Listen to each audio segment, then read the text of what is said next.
ನಮಸ್ಕಾರ ಫ್ರೆಂಡ್ಸ್, ನಾನು ನಿಮ್ಮ ಆರ್ ಸಿ ಸಾರಥಿ. ಇವತ್ತು ನಮ್ಮನು ಟೀ ಮಾಡ್ಕೊಂಡು ಬಿಸ್ಕೆಟ್ ಇಲ್ಲ ಅಂತ ಬಿಸ್ಕೆಟ್ ತರ ಕಳ್ಸೋನೆ. ನೀವೇ ಹೇಳಿ ಫ್ರೆಂಡ್ಸ್, ಈ ನನ್ನ ಮಗನಿಗೆ ಬಿಸ್ಕೆಟ್ ತರಕ್ಕೂ ನಾನೇ ಬೇಕು. ಬನ್ನಿ ಬಿಸ್ಕೆಟ್ ತಗೊಬರೋಣ. ಅಣ್ಣ, ನಮ್ಮವನ್ಗೇನೋ ಬಿಸ್ಕೆಟ್ ಬೇಕಂತೆ, ಚೂರು ಬಿಸ್ಕೆಟ್ ಕೊಡ್ಸೋಣ. ಬಾಕ್ಸಲ್ಲಿ ದುಡ್ಡಿದೆ, ತಗೊಳ್ಳೋಣ.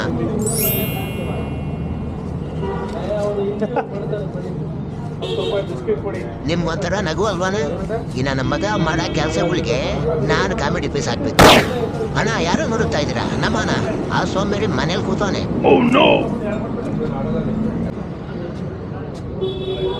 ಓ ತಂದ್ರ ಚೂರು ಬೇಗ ಕೊಡೋಣ. ನಮ್ಮೊಂದು ಟೀಮ್ ಮುಂದೆ ಕೂತ್ಕೊಂಡು ಅದೆಷ್ಟು ಹೇಳ್ತಾವನ ಬಿಸ್ಕೆಟ್ ಬಂದಿಲ್ಲ ಅಂತ. ತುಂಬಾ ಥ್ಯಾಂಕ್ಸ್ ಅಣ್ಣ ಬಿಸ್ಕೆಟ್ ಕೊಡ್ಸಿದ್ದಕ್ಕೆ. ನಮ್ಮವನು ಕಾಯ್ತಾ ಇರ್ತಾನೆ. ಬಿಡ್ಲಣ್ಣ, ಬಾಯ್. ಓಕೆ ಫ್ರೆಂಡ್ಸ್, ಹಿಸ್ಟ್ರಿನ ಇವ್ನು ಹೇಳಿರೋದನ್ನೇ ತಂದ್ಕೊಡ್ತಾಯಿತ್ತು ನನ್ನ ಜೀವನ. ಇನ್ ಮುಂದೆ ನಿಮಗೇನು ಇಷ್ಟ ಅಂತ ಕಮೆಂಟ್ ಹಾಕಿ. ನೀವೇನಾದರೂ ನಮ್ಮ ಫಾಲೋವರ್ಸ್ ಆಗಿದ್ರೆ ಆ ಐಟಮ್ನ ನಾನು ನಿಮಗೆ ತಂದ್ಕೊಡ್ತೀನಿ.